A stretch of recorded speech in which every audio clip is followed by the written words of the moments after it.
যখন জুমার দিন আসে, এই জুমার দিনে যদি কোনো ব্যক্তি সকাল সকাল গোসল করে, আর্লি মর্নিং গোসল করে, গোসল করার পরে তার উত্তম পোশাকটা পরিধান করে, আর গোসলটা করে ফরজ গোসলের মতো, আতর সুগন্ধি খুশবু তার সামর্থ্য অনুযায়ী ব্যবহার করে, এরপরে পায়ে হেঁটে হেঁটে মসজিদে আসে, বাহনে চড়ে নয়, পায়ে হেঁটে হেঁটে।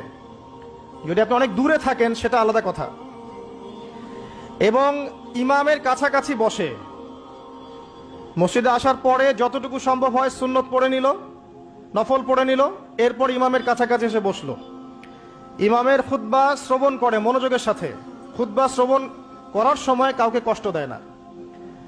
কাউকে কষ্ট দেয় না মানে হচ্ছে যে কেউ কথা বললে তাকে এতটুকু বলে না যে তুমি চুপ করো, কোনো কষ্ট দেয় না।